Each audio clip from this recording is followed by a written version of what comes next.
Now we step into the workshop to make something that not only looks good, but will sound serene in any garden. I'm sure that many of you have been gifted or bought a wind chime. Didn't last very long, did it? Today we're going to show you how to make one that is going to last for many, many, many years. Why? Because this is not the first one I'm making. So stick with me and here we go.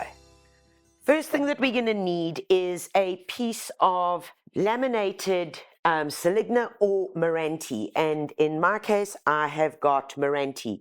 It's 100 mil by 32 mils across. So take our tape measure and we want to measure and mark the following, and these are for the hanging parts that are going to go clink, clink, clink, clink. 6 pieces. First one cut to 100 mil, second one 150 mil. Third and fourth, we want 2 by 200, one at 250 and your last one at 300. Measure, mark and cut. Now these two gadgets, which I am showing you now, I've already cut and they are slightly thicker. They're 32 mils and the diameter of this is 200 and 100. The next thing I want you to do is you're going to get either a piece of sandpaper or sanding block or a little orbital sander, and you're going to give them a good sanding. And what I need you to do at the ends of one side, only of one side, I want you just to curve them a little bit. So just give them a bit of a shape. Is it sounding like a wind chime yet? No.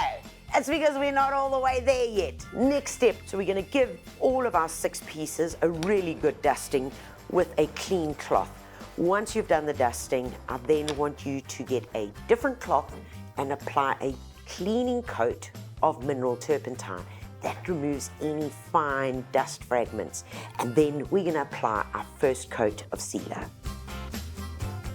Right folks, so I'm going to be using a Woodock Marine 50 and I'm using the matte sealer, and I'm adding in Woodock Colors, which comes in this wee little bottle, and the particular color I'm using is called Rosewood. And the recommendation is that you place one of these into your 1 liter, but before you do that, with a clean paddle you're going to give this a really good stir.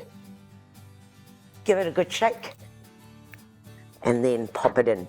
This is the most exciting part. I love watching how the colors just start mixing. Oh, look at that color. Looks like an aged red wine. Merlot.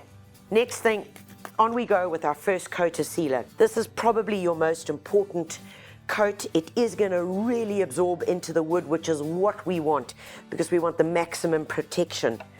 My first coat of sealer is dried completely. Next step is steel wool. It's a fine steel wool. We are going to go with the grain. What it does, it smooths it off, and then we give it a good wipe down with mineral turpentine. It allows a good surface for our second coat. Once your second coat is on, all I want you to do is allow it to dry, give it a buff with the steel wool, then use the mineral turpentine to give it a good cleaning. Once that's dry, then you apply your third and final coat. And remember, after the third coat, no steel wool necessary, and they are looking gorgeous. Now it's time to assemble. And we're using something called, now in my day, we used to call them a eye hook, but apparently the name has changed to a screw hook or a screw eye. So it's these little things here, and we've got different sizes of them. We're going to start with the little guys, and what I want you to do is in the center of each one, just at the top there, I want you to pop it in.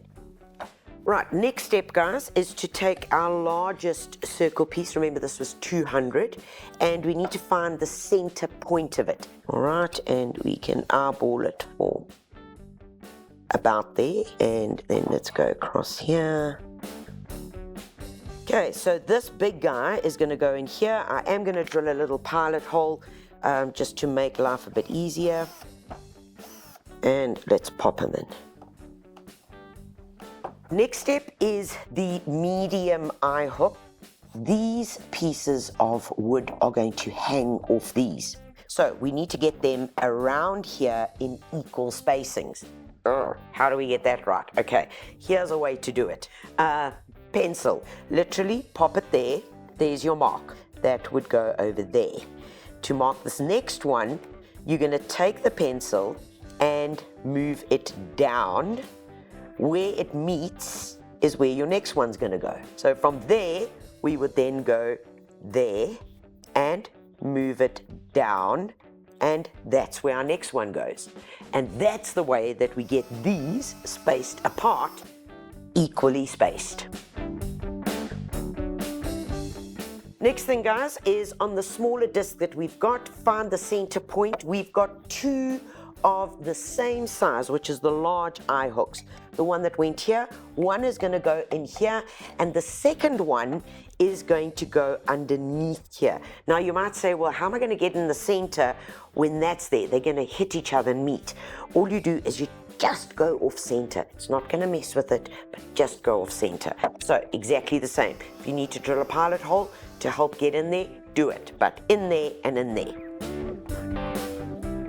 Next up, guys, are the chains, which I have got 6 of these at 280 millimeters. We've got one at 310, and then we've got one long length at 400. 6 that are equal in length. We are just going to thread it on here, and once you've done all of those, you are then going to thread them to these guys, starting from smallest, going around to your longest. Right, middle length, that is going to go on here on the center. Last one is our hanging, and that is going to go on the top here. Right, and then one of these little keychain like loop-de-loop things, so where we choose to hang it, it's going to be easy. And wait. Okay, come on, baby. Light my fire. Oh, you beauty. Wait, let's hear. E minor.